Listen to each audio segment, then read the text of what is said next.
بسم اللہ الرحمن الرحیم۔ ام الابرار۔ تاریخ کے روشن باب فرانس کی ایک بزرگ و محترم خاتون کی سوانح مبارک۔ جنوبی فرانس کا شہر پائی ٹیرس اپنے خوبصورت محل وقوع اور تاریخی آن بان سے قطع نظر پورے فرانس میں مقدس بھی سمجھا جاتا تھا، کیونکہ سینٹ ہلاری کا عظیم الشان کلیسا بھی اسی شہر میں دریائے ڈارون کے کنارے واقع تھا۔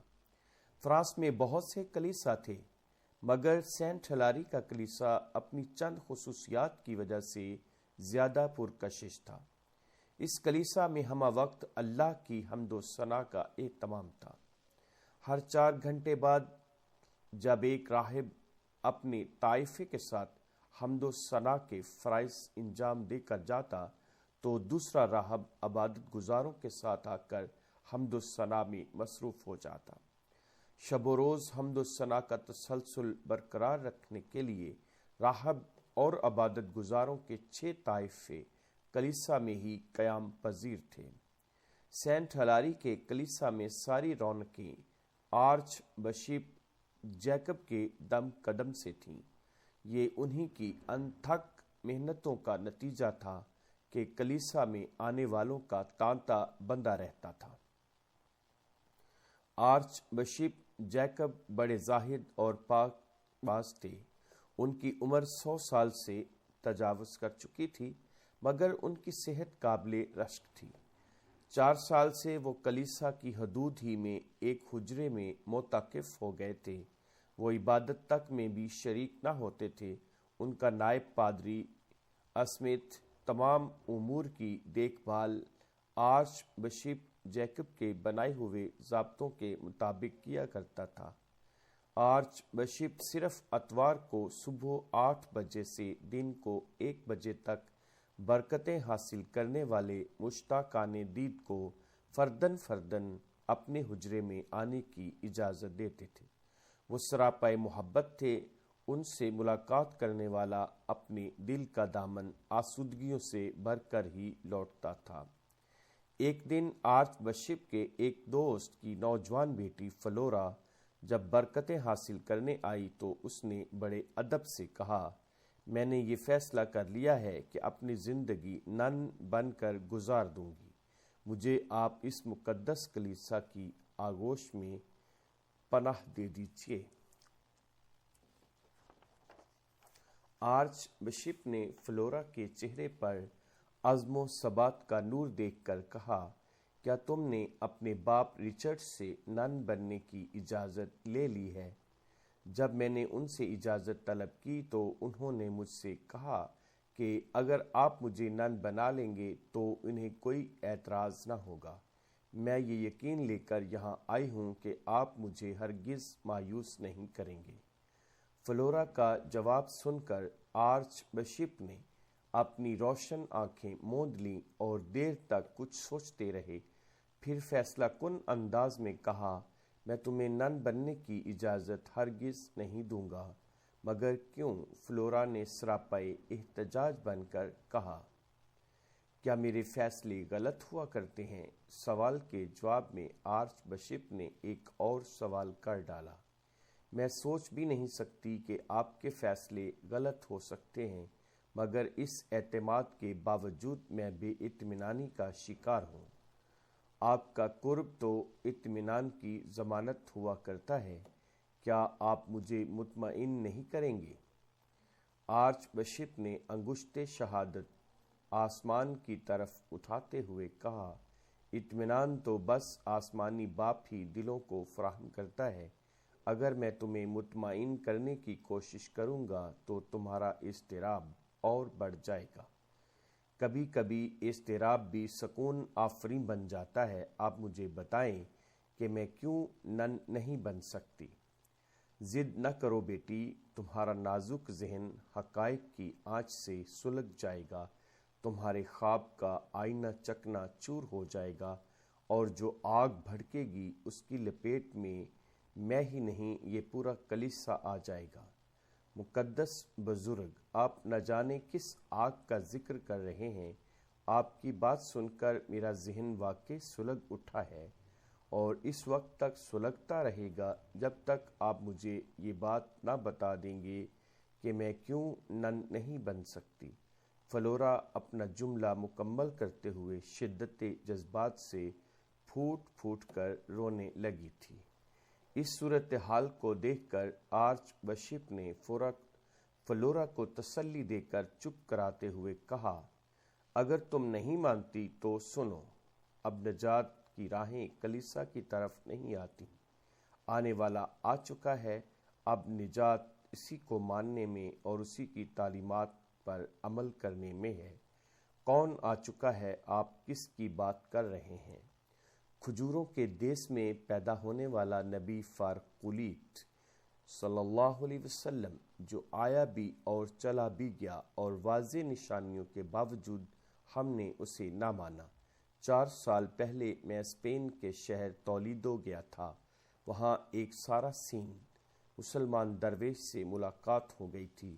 اس سے ملاقات کے بعد میرے جہل کی تاریکیاں چھٹ گئیں اور میں نے مسلمان ہو کر اس سرچشمہ انوار سے رابطہ پیدا کر لیا جس نے پوری دنیا کا احاطہ کر رکھا ہے۔ جس کلیسا میں مجھے اب روشنی نظر نہیں آتی تو میں کیسے یہاں تباہ ہونے کی اجازت دے سکتا ہوں؟ فلورا نے آرچ بشپ کی یہ بات سن کر ہذیانی چیخ مارتے ہوئے کہا، نہیں نہیں، ایسا نہیں ہو سکتا۔ یسوع مسیح کی نبوت کبھی ختم نہیں ہو سکتی۔ اس کے ساتھ ہی وہ حجرے سے نکل گئی۔ فلورا جب گھر پہنچی تو اس کی حالت بہت ابتر تھی۔ بیٹی کا حال دیکھ کر رچرڈ بھی بے قرار ہو گیا۔ اس نے پوچھا، فلورا خیریت تو ہے؟ تم بہت ہی پریشان نظر آ رہی ہو۔ فلورا باپ کے سینے سے لگ کر رونے لگی۔ آنسو بہانے سے جی ہلکا ہوا تو اس نے آرچ بشپ کی ہر بات تفصیل سے سنا کر کہا، کیا آرچ بشپ جیسا عالم، فاضل اور خدا پرست انسان بھی گمراہ ہو سکتا ہے؟ نہیں بیٹی، نہیں، جیکب کے متعلق ایسی بات زبان سے نہ نکالو۔ انہیں میں 30 سال سے خوب جانتا ہوں۔ وہ بڑے صاحب نظر ہیں۔ شاید ان کی بصیرت اس حق میں نہ ہو کہ تم ایک نن کی حیثیت سے اپنی زندگی گزارو۔ تمہیں کلیسا میں نہ رکھنے کے لیے انہوں نے تمہیں بدگمان کر لیا ہو۔ جاؤ تم آرام کرو، میں ابھی جا کر جیکب سے ملتا ہوں۔ رچرڈ نہ صرف یہ کہ پائٹیرس کے امراء میں سے تھا بلکہ ڈیوک آف ایکویٹن کا چچا زاد بھائی بھی تھا۔ ڈیوک آف ایکویٹن بڑا صاحب اقتدار حکمران تھا۔ فرانس کے 7 بڑے شہروں پر اس کی حکمرانی تھی۔ اس قرابت کی بنیاد پر رچرڈ دولت مند ہونے کے علاوہ سب سے زیادہ باعزت اور صاحب اثر و رسوخ تھا۔ جب وہ جیکب کے پاس پہنچا تو انہوں نے مسکراتے ہوئے رچرڈ کا استقبال کیا اور کہا، فلورا بیٹی نے وہی کیا جس کی مجھے توقع تھی، اور تم بھی وہی کرو گے جس کا مجھے اندیشہ ہے۔ رچرڈ نے اپنے تلخ لب و لہجہ میں مٹھاس پیدا کرنے کی ناکام کوشش کرتے ہوئے کہا، آپ نے فلورا سے جو کچھ کہا ہے اس سے وہ بہت رنجیدہ ہو گئی ہے۔ دل آزاری تو آپ کا شعار کبھی نہیں رہا ہے۔ آپ نے میری بیٹی کو کس جرم کی سزا دی ہے؟ میں نے جو کچھ کہا ہے حق کہا ہے اور فلورا کے اسرار پر اس کی اشک شوئی کے لیے کہا ہے۔ اگر وہ حق بات سے بھی رنجیدہ ہو گئی ہے تو میں کیا کر سکتا ہوں؟ تو اس کا مطلب ہے کہ تم واقعی مسلمان ہو گئے ہو اور مسیحیت کو ترک کرنے کے باوجود 4 سال سے کلیسا کو اپنے قیام سے نجس کر رہے ہو، یہاں لوگوں کا ایمان خراب کر رہے ہو۔ میں اپنے اسلام کو ہرگز نہیں چھپاؤں گا، مگر یہ بھی حقیقت ہے کہ آج سے پہلے میں نے کبھی اسلام کی تبلیغ یہاں نہیں کی ہے۔ جیکب، مجھے حیرت ہے کہ تم نے حق کو چھوڑ کر ناحق کو قبول کر لیا ہے۔ تم تو انجیل مقدس کے بہت بڑے عالم تھے۔ رچرڈ نے بڑے دکھ سے کہا، مجھے راہ حق آسمانی کتابوں سے ہی ملی ہے۔ تم میرے دوست رہے ہو، میں تمہیں یہ ضرور بتاؤں گا کہ آسمانی کتابوں سے مجھے کیا روشنی ملی ہے۔ جیکب نے رچرڈ کی حیرت کو نظر انداز کرتے ہوئے سلسلہ کلام جاری رکھا۔ انجیل مقدس کا وہ قدیم نسخہ جو اس کلیسا کے کتب خانے میں ہے، اگر تمہاری نظر سے بھی گزرتا تو آج تمہارے ذہن کو جھٹکا نہ لگتا۔ انجیل مقدس میں نے بھی پڑھی ہے، میری نظر سے ایسی کوئی بات نہیں گزری جس کی روشنی میں یہ باور کر لوں کہ یسوع مسیح کے بعد بھی کوئی پیغمبر دنیا میں آئے گا۔ رچرڈ نے آواز کی سطح کو بلند کرتے ہوئے کہا، بے شک یسوع مسیح کے بعد آنے والے نبی کی نوید تم نے نہیں پڑھی ہوگی، مگر میں نے یہ بات انجیل مقدس میں پڑھی ہے، تورات میں دیکھی ہے اور زبور میں مرقوم پائی ہے۔ تورات میں شمعون نبی کا یہ کلام موجود ہے، میں نے 2 سوار دیکھے جن کے نور سے دنیا جگمگا رہی تھی، ان میں ایک عیسیٰ علیہ السلام تھے جو خچر پر سوار تھے، اور دوسرے پیغمبر آخر الزماں صلی اللہ علیہ وسلم تھے جو اونٹ پر سوار تھے۔ زبور میں بھی یہ خوشخبری میری نظر سے گزری ہے، جب آنے والا آئے گا جس کی بشارت ملتی چلی آ رہی ہے تو دنیا سلامتی کے نور سے معمور ہو جائے گی۔ انجیل میں یسوع مسیح کا یہ قول بھی بہت واضح ہے کہ میں تمہارے پروردگار کی طرف جانے والا ہوں، اور میرے بعد فارکلیت آئے گا جو میرے متعلق ایسی گواہی دے گا جس میں اس کے بارے میں سچی شہادت دی گئی ہے۔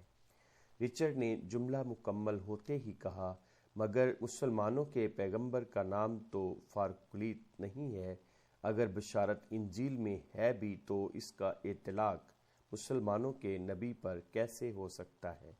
اعتراض کسی حد تک درست ہے، مگر میں بتاتا ہوں کہ فارکلیت اس نبی مکرم صلی اللہ علیہ وسلم کا صفاتی نام ہے، ذاتی نام نہیں ہے۔ فارکلیت کے 2 معنی ہیں، انسان کا قریب ترین دوست اور وہ شخص جس کی بہت تعریف کی جائے۔ چنانچہ رسول عربی صلی اللہ علیہ وآلہ وسلم کا نام احمد بھی ہے، اور احمد فارکلیت کا بالکل ہم معنی لفظ ہے۔ احمد کے بھی 2 ہی معنی ہیں۔ بس جیکب، مجھے ورغلانے کی کوشش نہ کرو، تم اب اپنے برے انجام کو تیار ہو جاؤ، میں آج ہی تقدس کی نقاب تمہارے چہرے سے نوچ کر پھینک دوں گا۔ رچرڈ اس دھمکی کے بعد جانے لگا۔ جیکب نے اسے روکتے ہوئے کہا، جو کچھ تم کر گزرنے کا ارادہ رکھتے ہو میں اس میں حارج نہیں ہونا چاہتا، مگر آسمانی کتابوں کے میں نے جو حوالے دیے ہیں انہیں ایک نظر خود بھی دیکھ لو۔ رچرڈ کا غصہ انتہا کو پہنچ چکا تھا اور سوچنے سمجھنے کی صلاحیت تقدیر الہی نے سلب کر لی تھی۔ وہ آرچ بشپ جیکب کو راستے سے ہٹا کر تیزی سے چلا گیا۔ دھکے سے جیکب گر گئے تھے۔ ضعیفی میں یہ حادثہ بھی بہت تکلیف دہ تھا، مگر وہ اپنی ہمت مجتمع کر کے اٹھے اور پھر سجدے میں سر رکھ کر کہا، اے پالنے والے، اعلان حق کی توفیق دی ہے تو مجھے صبر و استقامت بھی عطا کر۔ رچرڈ نے ایک رات میں ہی پائٹیرس کی فضا کو مسموم کر دیا۔ کلیسا کے در و دیوار اس شخص کے خون کے پیاسے ہو گئے جس کی عظمتوں کا نور کل تک کلیسا کی آبرو بنا ہوا تھا۔ آرچ بشپ جیکب کوئی معمولی آدمی نہ تھے۔ فرانس کی حدود سے باہر وسط یورپ تک ان کی بزرگی کی شہرت تھی، اس لیے عدالتی کارروائی کے بغیر ان پر ہاتھ ڈالنا آسان کام نہیں تھا۔ چنانچہ پائٹیرس میں مقدمے کی نوعیت کی بھرپور تشہیر کے بعد ایک کھلے میدان میں کھلی عدالت قائم ہوئی، اور آرچ بشپ جیکب کو فرد جرم سنا کر عدالت نے انہیں صفائی کا موقع دیا۔ اس مقدمے کی کارروائی دیکھنے کے لیے ہزاروں آدمی جمع تھے۔ فلورا بھی اپنے باپ کے ساتھ موجود تھی۔ آرچ بشپ جیکب نے اپنی صفائی پیش کرنے سے پہلے مجمع پر ایک طائرانہ نظر ڈالی۔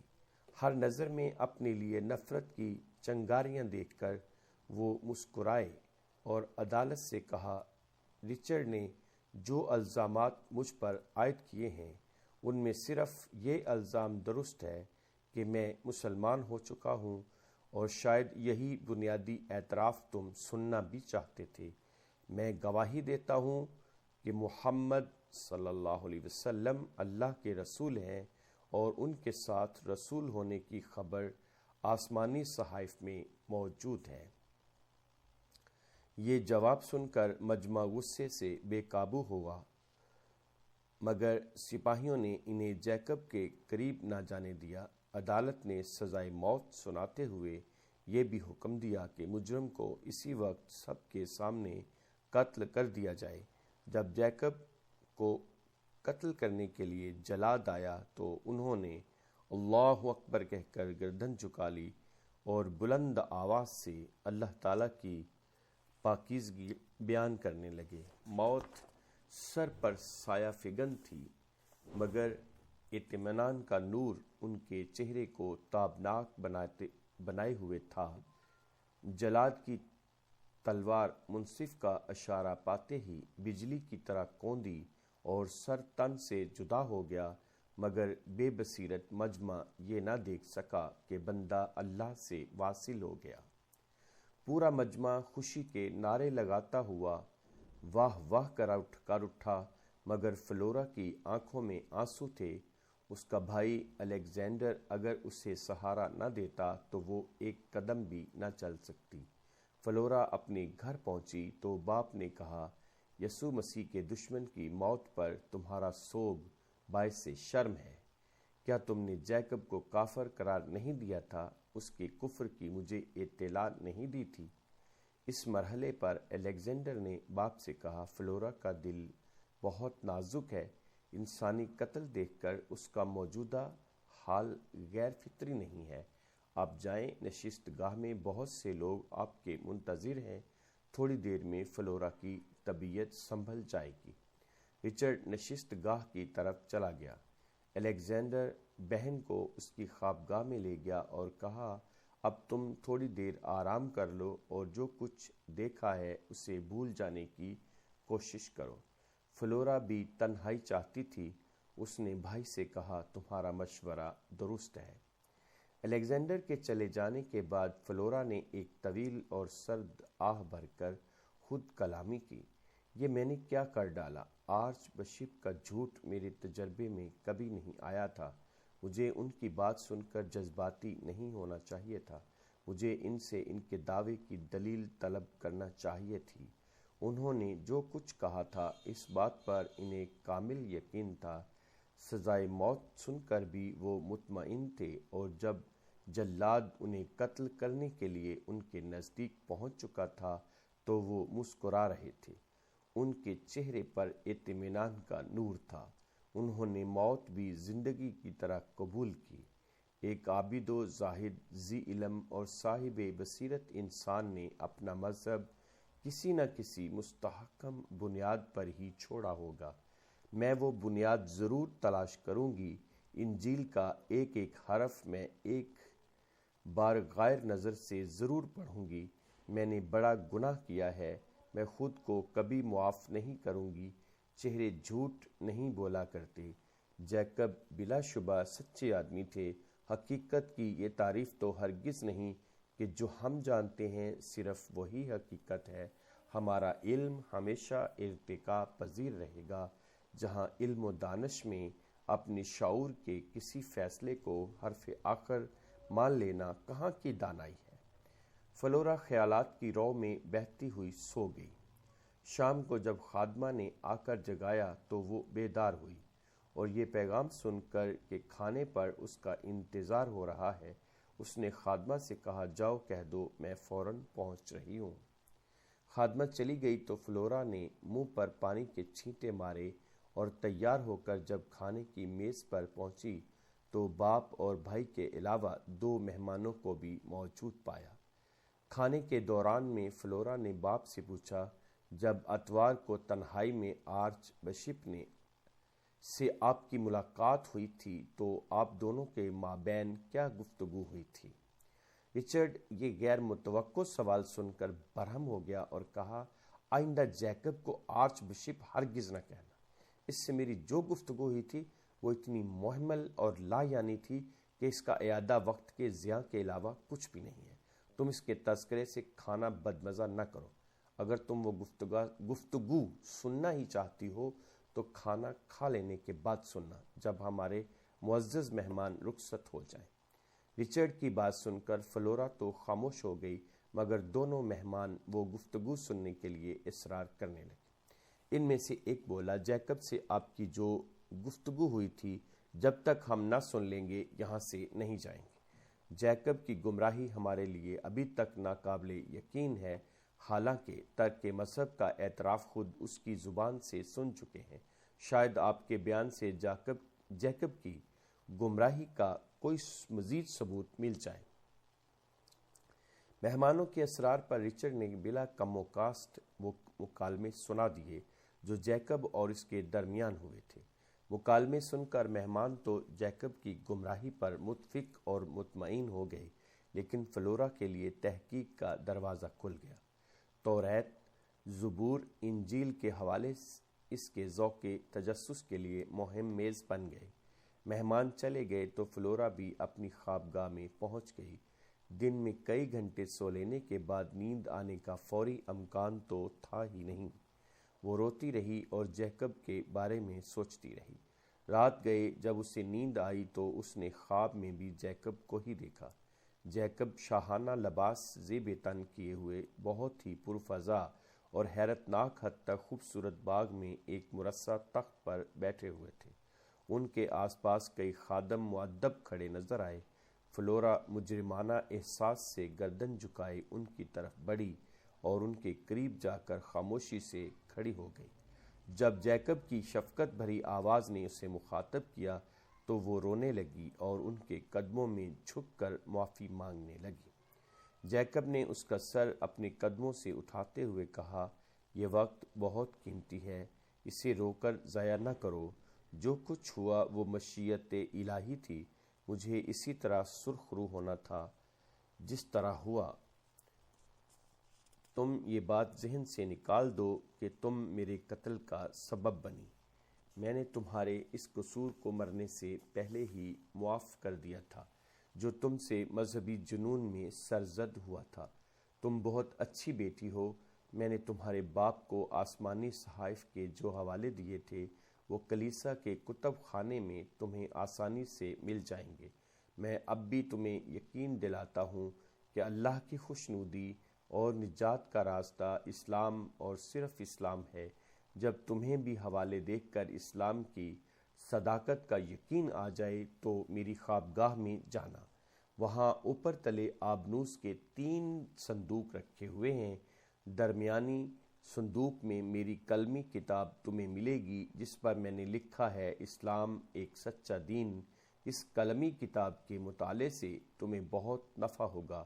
تم اچھی طرح سمجھ لو گی کہ اسلام کیا ہے اور ہم سے کس انداز فکر اور کس طرز زندگی کا مطالبہ کرتا ہے۔ جیکب نے جیسے ہی اپنی بات مکمل کی اور فلورا کے سر پر شفقت سے ہاتھ رکھا، خواب بکھر گیا۔ پھر نہ باغ تھا نہ جیکب۔ فلورا کی آنکھ کھل چکی تھی اور اسے خوابگاہ کی خاموشی میں اپنے دل کی دھڑکنیں صاف سنائی دے رہی تھیں۔ فلورا کو اپنے خواب کے سچے ہونے کا یقین تھا۔ اس نے زندگی میں بہت کم خواب دیکھے تھے، مگر جتنے خواب بھی دیکھے تھے وہ کسی تعویل یا تعبیر کے محتاج نہ تھے۔ جو کچھ اس خواب میں دیکھا وہی بیداری میں ظہور پذیر ہوا۔ فلورا کا ذہن خواب کی جزویات کو سمیٹنے لگا۔ کچھ دیر بعد ہی جب صبح صادق طلوع ہوئی تو فلورا کو یوں محسوس ہوا کہ صبح صادق نے جس طرح خارج کو روشن کیا ہے اسی طرح اس کے باطن کو اندھیروں سے پاک کر دیا ہے۔ آفتاب جب کسی قدر افق پر بلند ہو گیا تو فلورا اپنے گھر سے کلیسا پہنچی اور کلیسا کے کتب خانے کے محتمم کے دروازے پر دستک دی۔ محتمم نے دروازہ کھول کر فلورا کو موجود پایا تو حیرت سے کہا، آپ اور اس وقت؟ کہیے میں آپ کی کیا خدمت کر سکتا ہوں؟ میں کچھ دیر کتب خانے میں بعض کتابوں کا مطالعہ کرنا چاہتی ہوں۔ ابھی کتب خانہ کھلنے کا وقت نہیں ہوا تھا، اس لیے میں نے آپ کو بے آرام کیا۔ میں اپنی اس جسارت پر معذرت خواہ ہوں۔ کوئی بات نہیں مس فلورا، آپ جیسی علمی ذوق رکھنے والی ہستی کی خدمت کر کے مجھے دلی مسرت ہوگی۔ میں ابھی آپ کے ساتھ چل کر کتب خانہ کھول دیتا ہوں۔ کتب خانے کے محتمم نے اپنے گھر سے چابیوں کا گچھا لیا اور فلورا کے ساتھ جا کر کتب خانہ کھول دیا۔ فلورا کتب خانے میں داخل ہوئی تو محتمم نے کہا، آپ اس کتب خانے کی ترتیب سے اچھی طرح واقف ہیں۔ کتابوں کی فہرست دیکھ کر آپ مطلوبہ کتاب تلاش کر لیں۔ جہاں کتاب کے نام کا اندراج ہے وہاں اس الماری کا نمبر بھی درج ہے جس میں کتاب ہے۔ میں آپ کی خدمت میں حاضر رہتا، مگر میں نے نہ ابھی غسل کیا ہے نہ ناشتہ۔ میں تھوڑی دیر بعد آ جاؤں گا۔ اچھا، خدا حافظ۔ فلورا نے فہرست پر نظر ڈال کر مطلوبہ کتابوں کے نمبر ذہن نشین کیے اور الماری سے کتابیں نکال لیں۔ جیکب کے بتائے ہوئے حوالے اس سے بہت آسانی سے مل گئے، کیونکہ جیکب نے حوالوں کے صفحات پر فاضل کاغذ لگا رکھے تھے۔ توریت، زبور اور انجیل میں فارقلیت کے متعلق بشارتیں پڑھ کر فلورا کا دل مسرت سے جھومنے لگا۔ اس نے محتمم کے آنے سے پہلے کتابیں الماری میں واپس رکھ دیں اور اطمینان کی دولت سمیٹ کر کتب خانے سے نکلی۔ اب وہ اس طرف جا رہی تھی جہاں جیکب کا حجرہ تھا۔ وہ وہاں پہنچی تو اسے یہ دیکھ کر بہت ملال ہوا کہ جہاں رونقیں بسیرا کرتی تھیں وہاں ویرانیوں کا راج ہے۔ فلورا دھڑکتے دل کے ساتھ حجرے کے دروازے پر پہنچی تو اسے غیر مقفل پایا۔ اس نے ادھر ادھر دیکھا اور کسی کو اعتراف میں نہ پا کر دروازے پر زور دیا۔ دروازہ کھلتا چلا گیا۔ فلورا نے اندر پہنچ کر دروازہ بند کر لیا۔ آبنوسی صندوق اوپر تلے رکھے ہوئے تھے۔ اس نے ایک صندوق کھولا تو اس میں جیکب کا جبہ ملا۔ دوسرا جبہ اٹھانے کے بعد فلورا کو اس کی تہہ میں جیکب کی کلمی کتاب مل گئی۔ فلورا نے جبہ واپس صندوق میں رکھ کر اسے بند کیا اور پھر صندوق پر صندوق رکھ دیا۔ یہ کوئی بڑی مشقت کا کام نہ تھا، مگر فلورا نے خود کو بہت تھکا ہوا اور مضمحل پایا۔ اس کے تمام مسامات سے پسینہ پھوٹ پڑا تھا، اس کا سانس بھی ناہموار ہو گیا تھا۔ فلورا نے اپنے گلے کا رومال کھول کر اس میں کتاب لپیٹ لی اور دروازہ کھول کر باہر آ گئی۔ اس کے بعد اطمینان سے چلتی ہوئی کلیسا کے صدر دروازے پر پہنچی۔ ابھی فلورا دروازے پر ہی تھی کہ پیچھے سے آواز آئی، میں نے تمہاری چوری پکڑ لی ہے فلورا۔ آواز ہر چند کہ فلورا کے لیے غیر مانوس نہ تھی، مگر وہ سر سے پاؤں تک لرز گئی اور بغل میں دبی ہوئی کتاب پر اس کی گرفت ڈھیلی پڑنے لگی۔ آواز دینے والا اتنی دیر میں قریب آ چکا تھا۔ اس نے بڑے خوشگوار لہجے میں کہا، میں تو یہ سوچ بھی نہیں سکتا تھا کہ تم کلیسا تک آؤ اور مجھ سے ملی بغیر چلی جاؤ۔ ہم آج تک اچھے دوست رہے ہیں۔ فلورا اپنے حواس پر قابو پا چکی تھی۔ اس نے ایک بے جان مسکراہٹ کے ساتھ کہا، تم میرے معمول سے واقف ہو ڈیوڈ۔ میں کلیسا آتی ہوں تو تم سے ضرور ملتی ہوں، مگر تم دیکھ رہے ہو کہ یہاں میرے آنے کا وقت ہرگز نہیں ہے۔ میں یہاں جب بھی آئی ہوں سے پہر میں آئی ہوں۔ آج میں کتب خانے میں چند کتابوں کے حوالے کی تصدیق کے لیے آئی تھی اور بہت اجرت میں تھی۔ تم سے اس ملاقات کے باوجود نہ رک سکوں گی، مجھے فوراً ہی گھر پہنچنا ہے۔ اچھا، خدا حافظ۔ ڈیوڈ جو فلورا کا ہم جماعت رہا تھا اسے حیرت سے جاتا ہوا دیکھتا رہا۔ اس سے یہ جرأت بھی نہ ہوئی کہ وہ اسے آواز دے کر ہی رکنے کے لیے کہہ سکتا۔ ڈیوڈ جانتا تھا کہ فلورا ایک بااصول لڑکی ہے اور اپنے خود ساختہ ضابطوں کے دائرے میں محصور رہتی ہے۔ بااصول لڑکی ہے اور خود ان ضابطوں کے اندر رہنا چاہتی ہے جو اس نے خود اپنے لیے بنائے ہوئے ہیں۔ فلورا گھر پہنچی تو الیگزینڈر سے دروازے پر ہی ملاقات ہو گئی۔ وہ کہیں جا رہا تھا۔ اس نے فلورا کو دیکھا تو پوچھا، کہاں سے آ رہی ہو فلورا؟ فلورا نے جھوٹ سے بچنے کے لیے کہا، جب میں یہ نہیں پوچھ رہی ہوں کہ کہ تم کہاں جا رہے ہو تو میں تمہیں یہ حق بھی نہیں دے سکتی کہ تم مجھ سے یہ سوال کرو کہ میں کہاں سے آ رہی ہوں۔ تم سے باتوں میں کوئی نہیں جیت سکتا، بحث کا وقت بھی میرے پاس نہیں، میں تو چلا۔ فلورا پہلے اپنی خوابگاہ میں گئی اور کتاب چھپا کر رکھ دی، پھر اپنے باپ کے پاس پہنچی۔ وہ بھی گھر سے باہر جانے کی تیاری میں مصروف تھا۔ اس نے بیٹی کو دیکھا تو پوچھا، اب تمہاری طبیعت کیسی ہے؟ میں اب پہلے سے بہتر ہوں اور اس وقت صرف یہ معلوم کرنے آئی ہوں کہ میری والدہ سے آپ کب تک ناراض رہیں گے، میں کب تک انہیں دیکھنے کے لیے ترستی رہوں گی۔ تمہاری ماں کے لیے اس گھر کے دروازے ہر وقت کھلے ہوئے ہیں، مگر میں اسے یہاں آنے کی دعوت نہ دوں گا۔ وہ خود اس گھر کو چھوڑ کر گئی تھی، خود ہی آ جائے گی۔ اگر تم اپنی ماں سے ملنے کے لیے بہت ہی بےتاب ہو تو اس سے مل آؤ۔ ٹھیک ہے، میری محبت دونوں میں مساوی طور پر تقسیم ہے، نہ میں آپ کو چھوڑ سکتی ہوں نہ ان سے دور رہ سکتی ہوں۔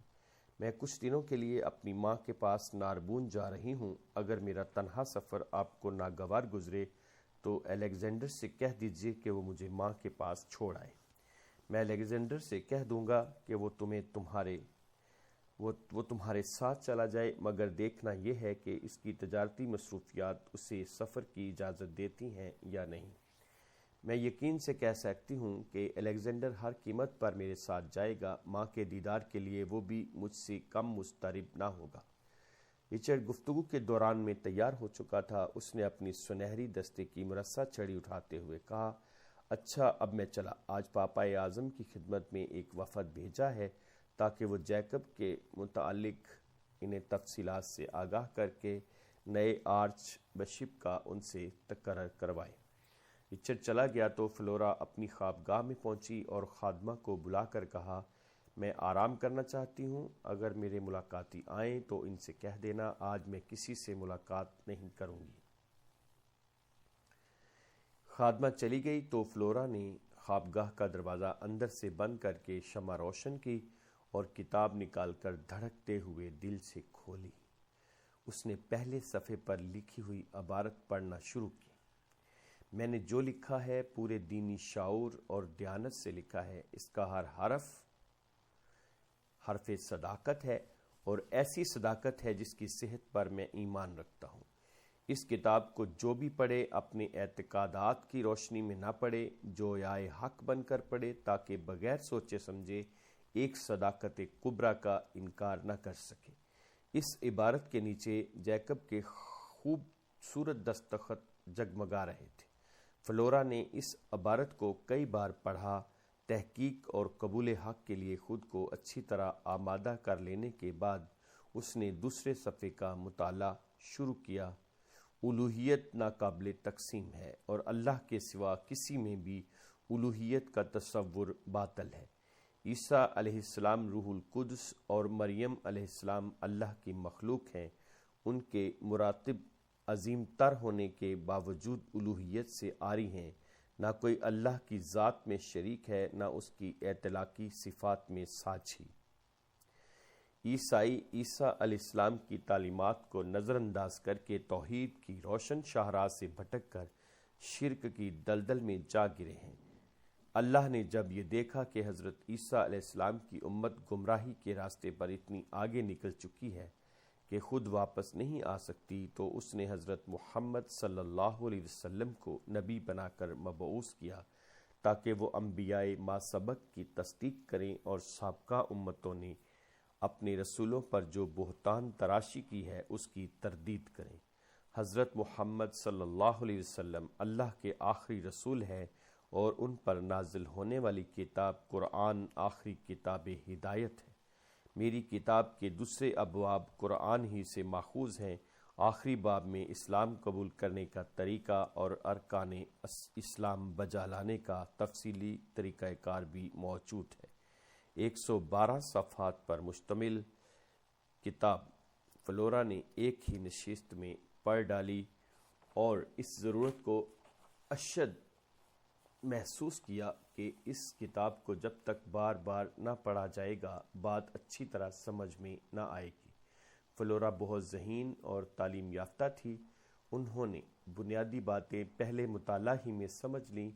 انہوں نے کتاب کے مطالعہ کے بعد سب سے پہلے بلند آواز سے کلمہ طیبہ پڑھا اور آسمان کی طرف سر اٹھا کر کہا، اے کائنات کے خالق، اے محمد صلی اللہ علیہ وسلم کو رسول بنانے والے، تو گواہ رہنا کہ میں نے دل کی گہرائیوں سے اسلام قبول کر لیا ہے اور میرا ایمان ہے کہ تیری گواہی میرے لیے بہت کافی ہے۔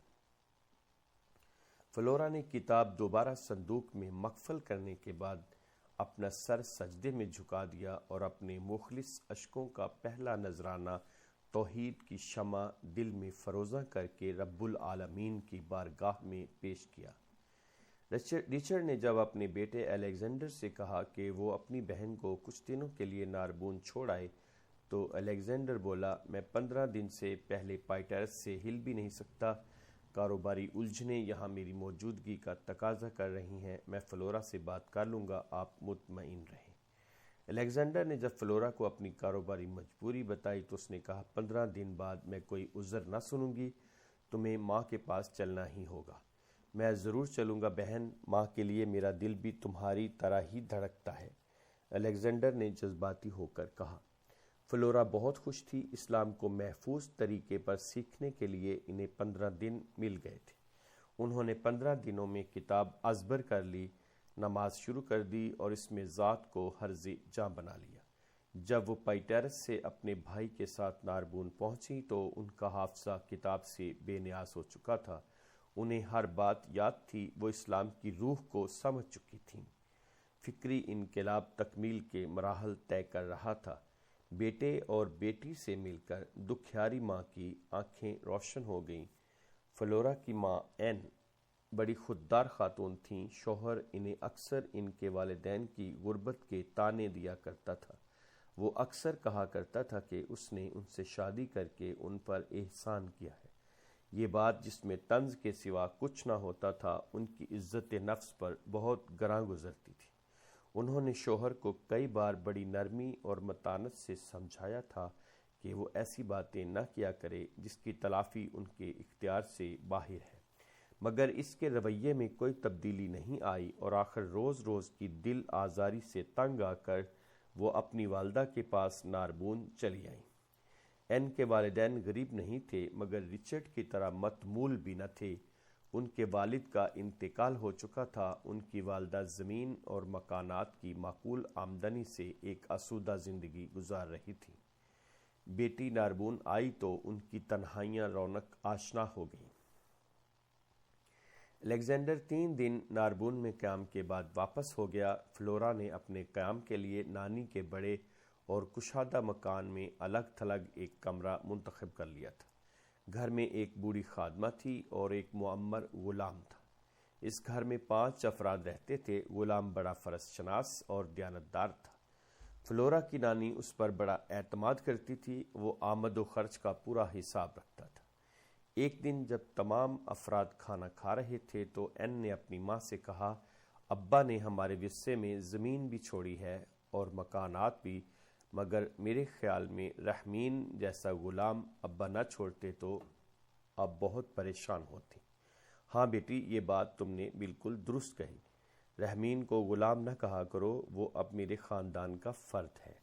کیا تم اس کی شفقتیں فراموش کر سکتی ہو؟ اس نے تمہاری دیکھ بھال جس انداز سے کی ہے، تم سے بہتر اس بات کو کون محسوس کر سکتا ہے؟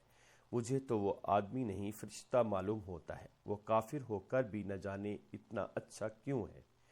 فلورا یہ بات سن کر چونک پڑی۔ انہوں نے نانی سے پوچھا، کافر تو وہ آپ کی نظر میں ہے، خود وہ اپنا مذہب کیا بتاتا ہے؟ رحمین خود کو مسلمان کہتا ہے۔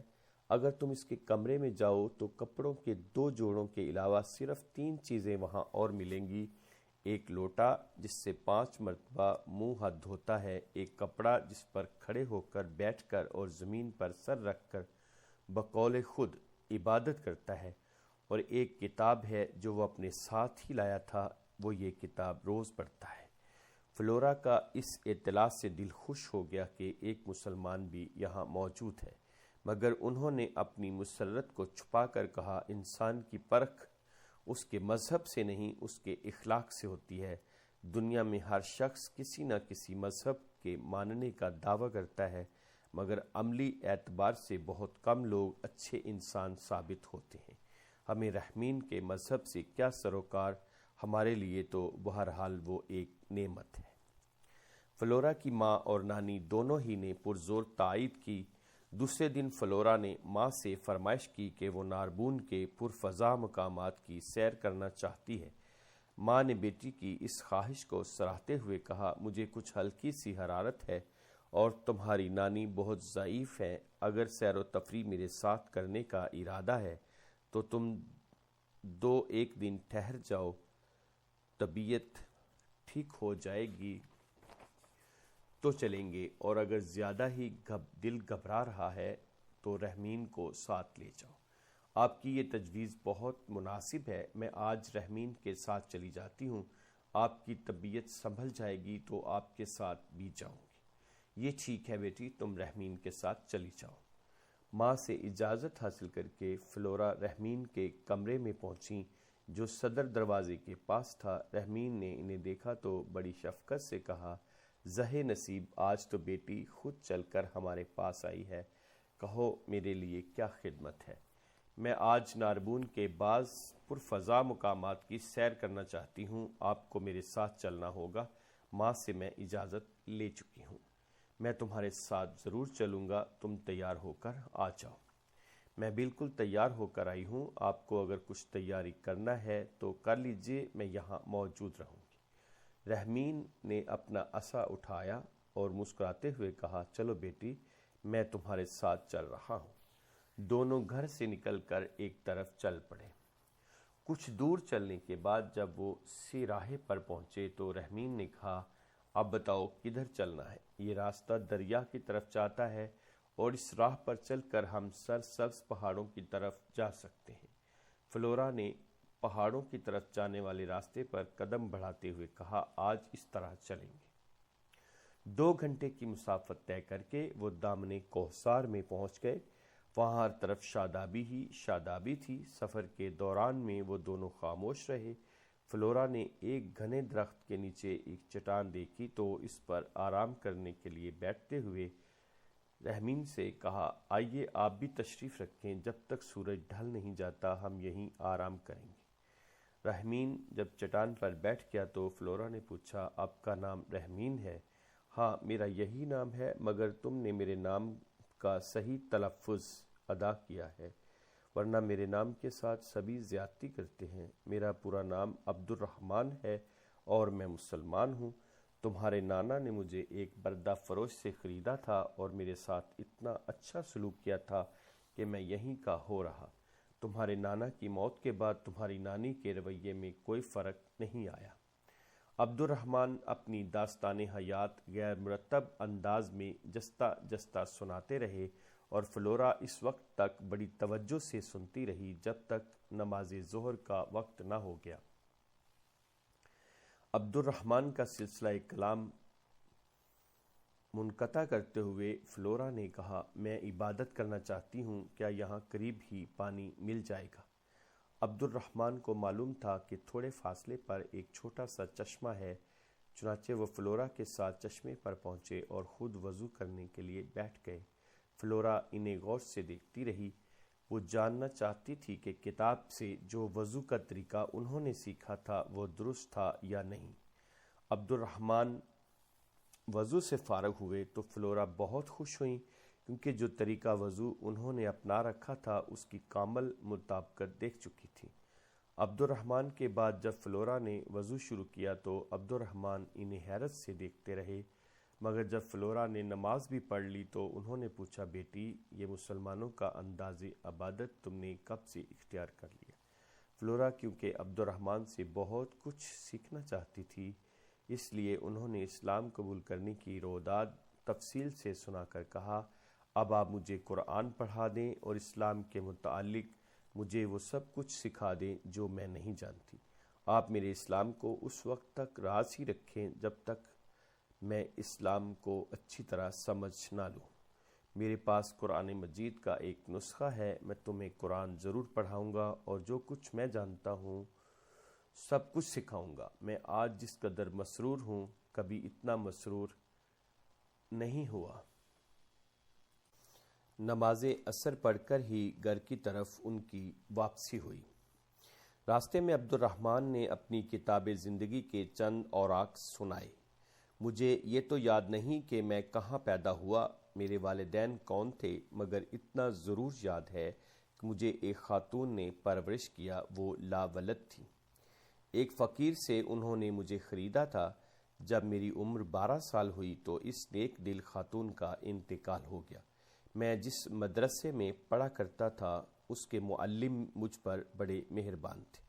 مجھے لاوارث دیکھ کر انہوں نے میری سرپرستی قبول کر لی تھی اور مجھے بڑی محنت سے پڑھایا تھا۔ 20 سال کی عمر میں جب میں نے اسلامی لشکر کے ساتھ بربروں سے مارکہ آرائی کی تو مسلمانوں کو طرابلس میں شکست ہو گئی اور میں گرفتار کر لیا گیا۔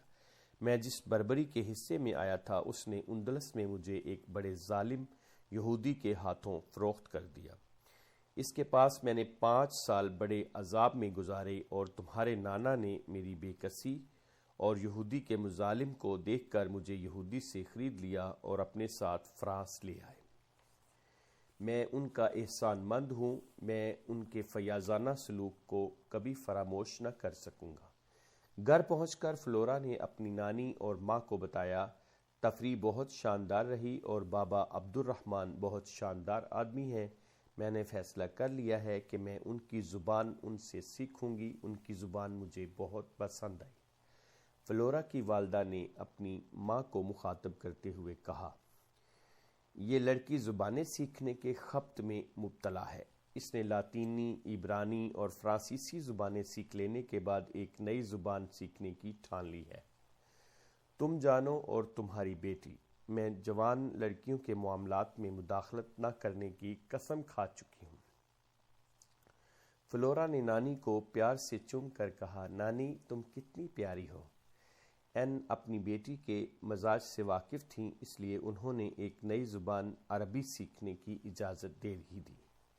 عبد الرحمن نے بڑی محنت سے فلورا کو عربی پڑھانا شروع کر دی۔ فلورا نے بھی اپنی خداداد صلاحیتوں سے استاد کو حیران کر دیا۔ رچرڈ نے کئی مرتبہ پیغامات بھیجے کہ فلورا کو بھیج دو، مگر فلورا نہ گئی۔ 1 سال بعد الیگزینڈر بہن کو لینے کے لیے خود ناربون آیا، مگر فلورا نے بھائی کے سامنے آنسوؤں کا دریا بہا دیا۔ اپنی چہیتی بہن کو غمزدہ دیکھ کر اس نے تسلی دیتے ہوئے کہا، تم جب تک چاہو یہیں رہو، میں ابا کو سمجھا لوں گا۔ ابا جو تمہیں بلانے پر اصرار کر رہے ہیں، اس کی وجہ صرف یہ تھی کہ ڈیوڈ کے والد کئی مرتبہ تمہارا پیغام لے کر آ چکے ہیں اور میں بھی یہ جانتا ہوں کہ تم ایک دوسرے کو پسند کرتے ہو، اس لیے ہماری یہ خواہش تمہاری پسند ہی کے تابع ہے کہ تمہاری شادی اس سے ہو جائے۔ ڈیوڈ میرے ساتھ یہاں آنے والا تھا، مگر میں نے اسے اپنے ساتھ لانا مناسب نہ سمجھا۔ فلورا کے تمام سابقہ فیصلے اسلام کے فکری انقلاب کے بعد یکسر بدل گئے تھے۔ ڈیوڈ جو کبھی انہیں بہت پسند تھا، اسلام قبول کر لینے کے بعد اس سے شادی کا وہ تصور بھی نہیں کر سکتی تھی۔ انہوں نے اپنے بھائی سے واشگاف الفاظ میں کہا، ڈیوڈ سے میں شادی نہیں کروں گی۔ شوہر کا جو معیار اب میرے ذہن میں ہے اس پر وہ پورا نہیں اترتا۔ ڈیوڈ سے کہہ دینا کہ وہ ادھر کا رخ نہ کرے۔ اگر وہ یہاں آیا تو میں اس سے ملاقات کرنا بھی پسند نہیں کروں گی۔ میں نے جو کچھ کہا ہے سوچ سمجھ کر کہا ہے، یہ بات آپ بھی جانتے ہیں کہ میرے فیصلے اٹل ہوا کرتے ہیں۔ الیگزینڈر اپنی چھوٹی بہن کا فیصلہ سن کر بولا، تم جس سے شادی کرنا چاہتی ہو کرو، ڈیوڈ سے میں تمہاری شادی نہیں ہونے دوں گا۔ وقت گزرتا رہا۔ 3 سال میں فلورا دینی علوم سے آراستہ ہو گئیں اور ذکر و فکر سے ایقان کی منزلیں طے کرتی ہوئی احقاق کے حق کی منزل تک پہنچ گئیں۔ انہوں نے سب سے پہلے اپنی ماں کے سامنے اسلام کے محاسن بیان کیے۔ ماں نے بیٹی کو سمجھایا کہ وہ اپنے اسلام کو پوشیدہ رکھے، ورنہ سخت عذاب میں مبتلا ہو جائے گی، اور وہ تمام رشتے جو آج محبت کا سرمایہ ہیں، نفرتوں کا دہکتا ہوا جہنم بن جائیں گے۔ میں صرف یہ چاہتی ہوں کہ اسلام سب سے بڑی سچائی ہے اور سچائی کو چھپانے سے بڑا کوئی جرم نہیں۔ میں مجرم کی حیثیت سے اپنے رب کے حضور میں جانا پسند نہیں کروں گی۔ دنیا ایک عارضی قیام گاہ ہے، یہاں کی تکلیفیں بھی عارضی ہیں۔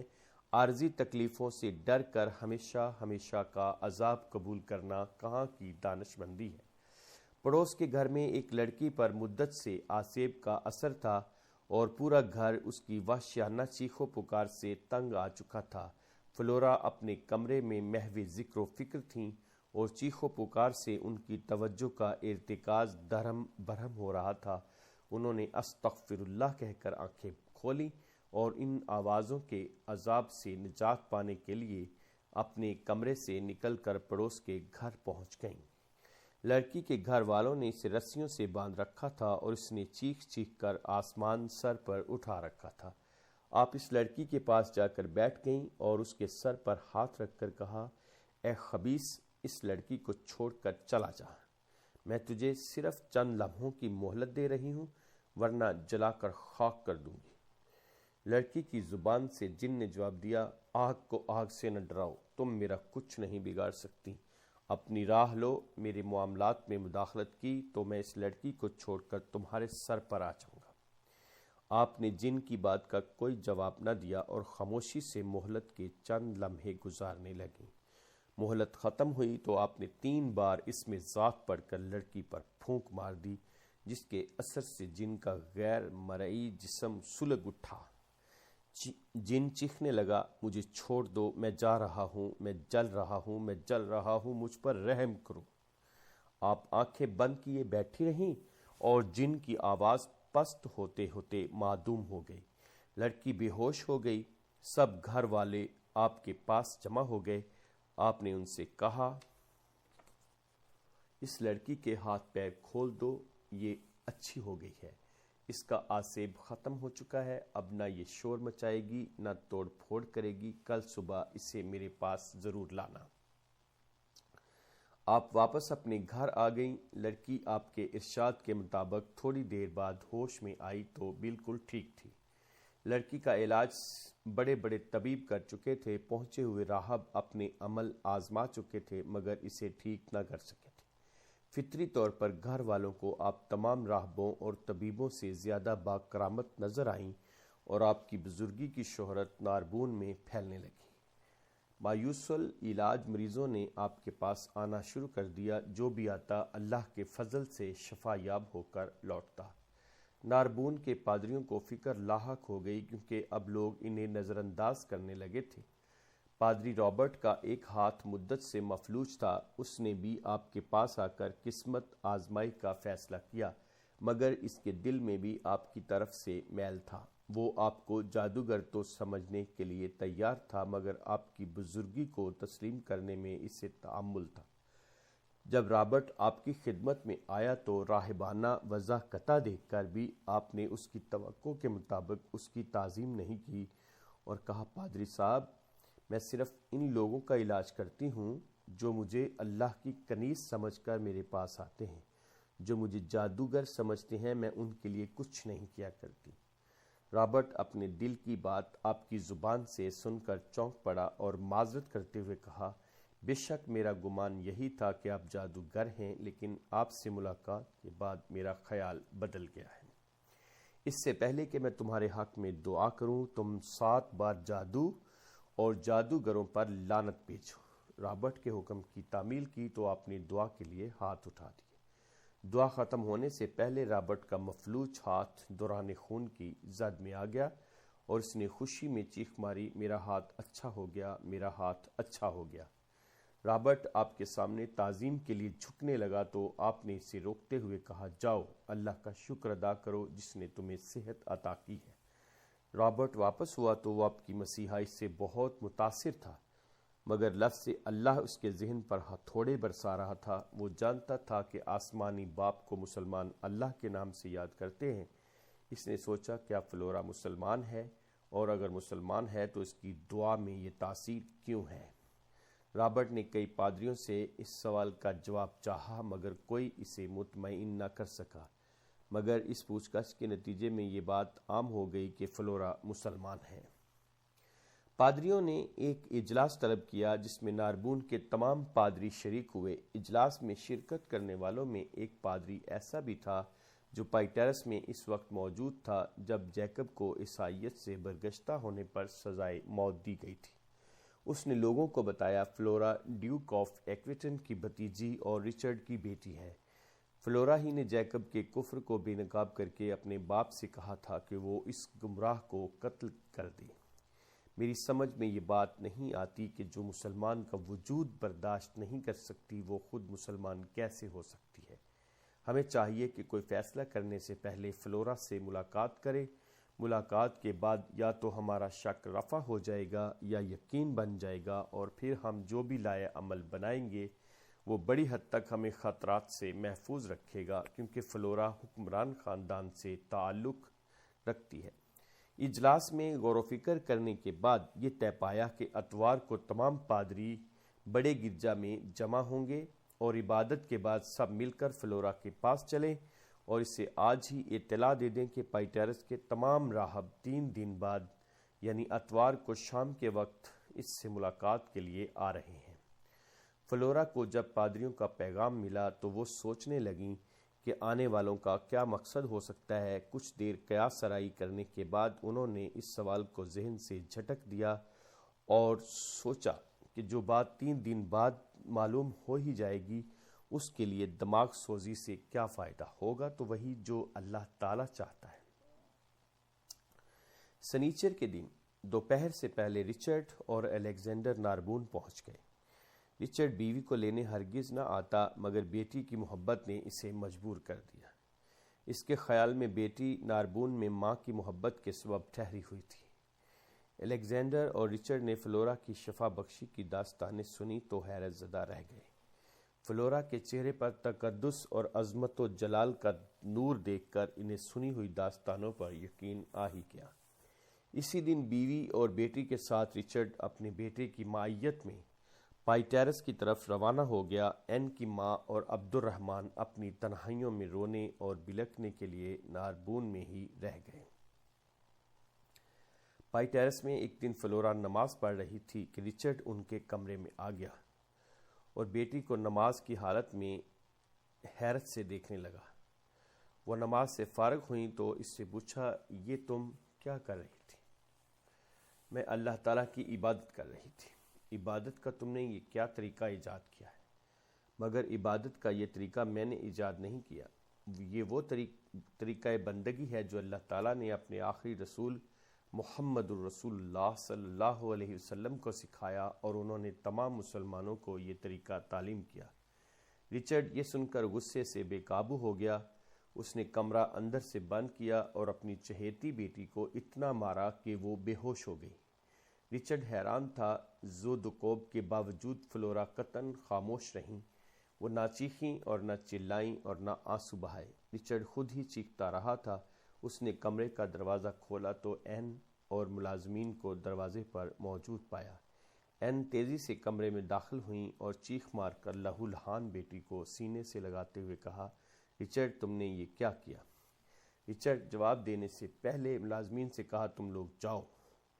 ملازمین چلے گئے تو اس نے این سے کہا، اس لڑکی کا دماغ چل گیا ہے، یہ خود کو مسلمان کہتی ہے اور مسلمانوں کے طریقے پر عبادت کرتی ہے۔ میں نے اس کو ایسی سزا دی ہے کہ اس کا دماغ درست ہو گیا ہوگا۔ یہ ہوش میں آئے تو اس سے کہہ دینا کہ میں یہ ذلت برداشت نہ کر سکوں گا کہ میری بیٹی کافر ہو جائے۔ رچرڈ چلا گیا تو این نے کنیزوں کی مدد سے فلورا کو زمین سے اٹھا کر بستر پر لٹایا اور انہیں ہوش میں لانے کی تدبیریں کرنے لگی۔ ابھی فلورا ہوش میں نہ آئی تھی کہ الیگزینڈر آ گیا اور بہن کا یہ حال دیکھ کر بے قرار ہو گیا۔ اس نے پوچھا، کس ظالم نے اسے مارا ہے؟ مجھے اس کا نام بتاؤ، میں اسے زندہ نہیں چھوڑوں گا۔ فلورا کو تمہارے باپ نے مارا ہے، این نے بڑے دکھی دل سے کہا۔ مگر کیوں؟ الیگزینڈر نے چیخ کر پوچھا۔ بیٹے، بہن کو ہوش میں لانے کی کوشش کرو، اصل واقعہ یہی بتا سکے گی۔ فلورا ہوش میں آئیں تو انہوں نے کہا، الحمدللہ، آزمائشوں کا آغاز ہو گیا۔ اے اللہ، مجھے آزمائشوں میں سرخ روئی عطا فرمانا۔ این تو سمجھ گئی تھی کہ فلورا کیا کہہ رہی ہیں، لیکن الیگزینڈر سوالیہ نشان بن کر رہ گیا تھا۔ اس نے بہن کو اچھی طرح ہوش میں دیکھا تو کہا، ابا تم سے جتنی محبت کرتے ہیں کوئی نہیں کرتا۔ ابا جس بات پر اتنے مشتعل ہو گئے وہ بات ضرور خطرناک ہوگی۔ تمہارا خیال درست ہے میرے بھائی، جس معاشرے میں ہم سانس لے رہے ہیں اس میں میرے جرم کی سزا قتل کے سوا کچھ نہیں ہے۔ ابا نے تو صرف معمولی سی سزا دی ہے۔ میرا خیال ہے کہ جب تمہیں میرے قصور کی نوعیت کا علم ہوگا تو تمہارا رویہ بھی ابا سے مختلف نہیں ہوگا۔ تمہارا یہ خیال درست نہیں ہے فلورا۔ میں خوب جانتا ہوں کہ تم ایک اچھی بیٹی اور محبت کرنے والی بہن ہو۔ تم کبھی کسی کو ناراض ہونے کا موقع فراہم نہیں کرتی۔ دل دہی تمہارا ترائے امتیاز ہے۔ ابا یقیناً اختلاف نظریات کی بنیاد پر مشتعل ہوئے ہوں گے۔ میں آزادی فکر کو انسان کا پیدائشی حق تسلیم کرتا ہوں۔ انسان کو یہ حق حاصل ہونا چاہیے کہ وہ اپنے شعور کی روشنی میں پوری آزادی سے سفر حیات طے کرے۔